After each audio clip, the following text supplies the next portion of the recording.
का शीर्षक चमकता पत्थर। रात का अंधेरा घना था। चांद अपनी हल्की रोशनी पहाड़ों पर बिखेर रहा था। क्या ये सच है? क्या सचमुच यहाँ कोई रहस्यमय खजाना छुपा है? 6 साल का वेदांत बड़बड़ाते हुए अपने दादा की पुरानी कहानियों को याद कर रहा था।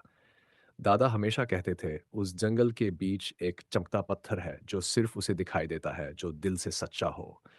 वेदांत को कभी यकीन नहीं हुआ, लेकिन उस दिन उसने ठान लिया कि वह इस कहानी की सच्चाई जानेगा। रहस्यमय जंगल की शुरुआत। वेदांत ने अपने दोस्त आरव को साथ लिया और दोनों रात के अंधेरे में जंगल की ओर निकल पड़े। यार, ये डरावना लग रहा है, वापस चलें क्या? आरव ने घबराते हुए कहा। क्या तू डर गया? कोई नहीं, मैं हूं ना। वेदांत ने अपनी हिम्मत दिखाने की कोशिश की, लेकिन भीतर ही भीतर उसे भी डर लग रहा था। जंगल के बीच में अचानक हवा तेज चलने लगी। क्या ये तूफान है? आरव ने अजीब घटनाएं।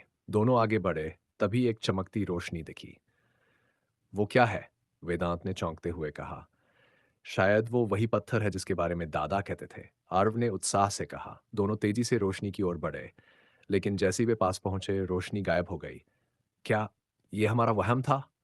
वेदांत ने निराश होकर कहा। नहीं, कुछ तो है यहाँ। आरव ने जमीन पर झुकते हुए एक अजीब सा निशान देखा। पत्थर की खोज। जमीन पर निशान उनका मार्गदर्शन कर रहे थे। यार, ये सब किसी सपने जैसा लग रहा है, वेदांत ने हैरानी से कहा। अचानक दोनों के सामने एक छोटा तालाब आया। तालाब के बीचों बीच एक चमकता हुआ पत्थर था। देख, वो रहा, यही है, वेदांत ने खुशी से चिल्लाया। लेकिन इसे लाएंगे कैसे?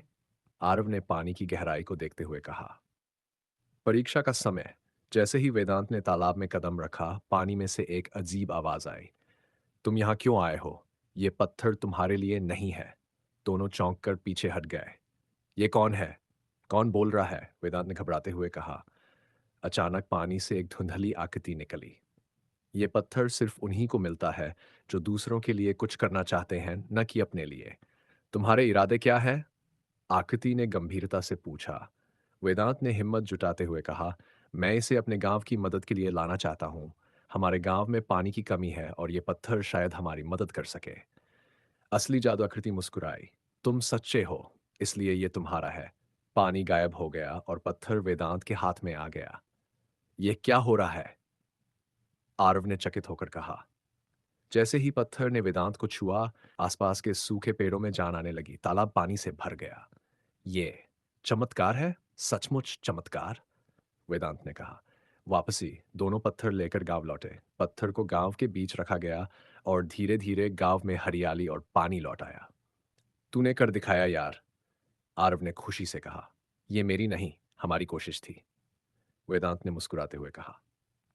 अंतिम संदेश समझा कि सच्चा जादू न तो पत्थरों में है, न कहानियों में, बल्कि सच्चाई और अच्छे इरादों में है।